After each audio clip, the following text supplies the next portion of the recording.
আমরা মেয়েরা না বাড়ির সকলের শরীর খারাপ হলে আগে ছুটি তাদেরকে নিয়ে ডাক্তারের কাছে। সেটা বাড়ির বয়স্ক মানুষ হোক, স্বামী হোক, বাচ্চা হোক, যা হোক, আগে নিয়ে দৌড়াই ডাক্তারের কাছে। অথচ নিজেদের কোনো কিছু হলে না সহজে আমরা যেতে চাই না ডাক্তারের কাছে। ভাবি চলো এটা না ওটা, এই কাল ঠিক হয়ে যাবে, পরশু ঠিক হয়ে যাবে। এই জিনিসটা আজকালকার দিনে ভীষণ একটা বড়সড় বাজে জিনিস, কারণ এটা কখনোই করা উচিত নয়।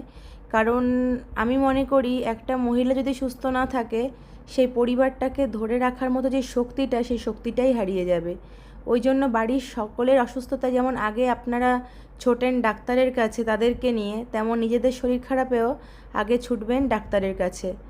তাহলে দেখবেন নিজেরাও সুস্থ থাকবেন এবং সঠিক সময়ে সঠিক ট্রিটমেন্টটা পাবেন।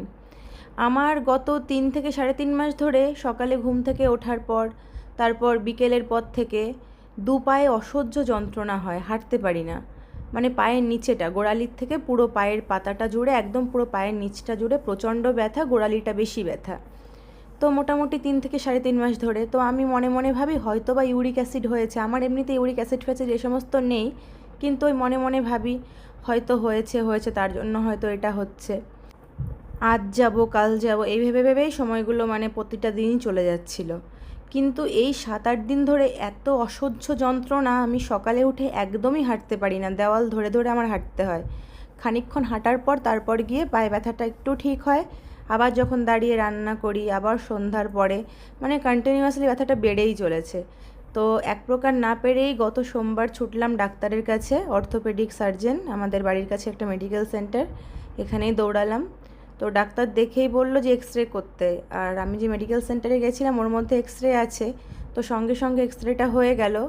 এক্স রে করেই দেখলো যে পায়ের নিচে হাড় বেড়েছে, বাঁ পায়েরটা সামান্য বেড়েছে, ওই জন্য বাঁ পায়ে একটু কম ব্যথা, ডান পায়েরটা অনেকটা বেড়েছে।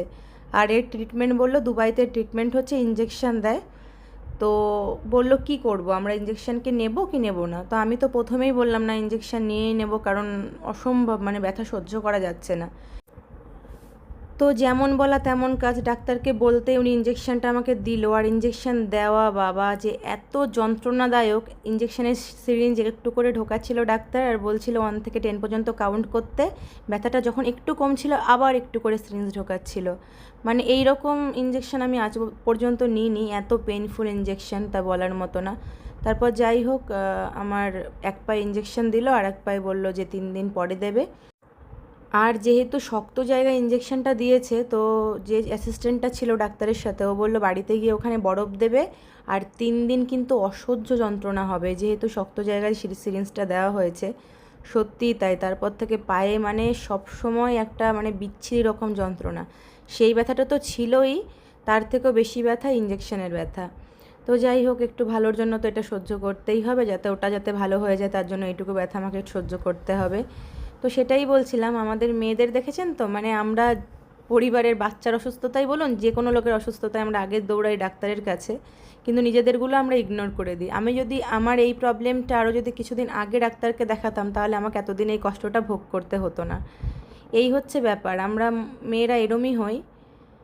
কী আর করা যাবে, কিছু করার নেই। যাই হোক, সব ঠিক হলেই ভালো। আর সব মেয়েদেরকেই বলছি, তোমরা আগে সঠিক সময় ডাক্তারটা দেখিও, তাহলে একটা জিনিস কোনো কিছু বাড়বাড়ন্ত হওয়ার আগেই সেটা থেকে সুস্থতা লাভ করতে পারবে। আর আমি আজকে যে পরোটাটা যেটা ব্যবহার করলাম, ওটা কিন্তু চিনি নয়, কারণ চিনি অত পরিমাণে খাওয়ার তো ঠিক না। আমি এটা জ্যাগেরি পাউডার ইউজ করলাম, তো এটা দিয়ে বানালে আরও বেশি টেস্টি হয় পরোটাটা খেতে।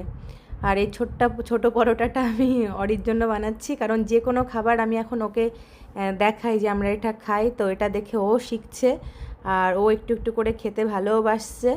কারণ যেহেতু 2 বছর হয়ে গেছে, এখন ওকে চেষ্টা করি আমি সব কিছু খাওয়ানোর, যাতে ওরও অভ্যাসটা হয়ে যায়।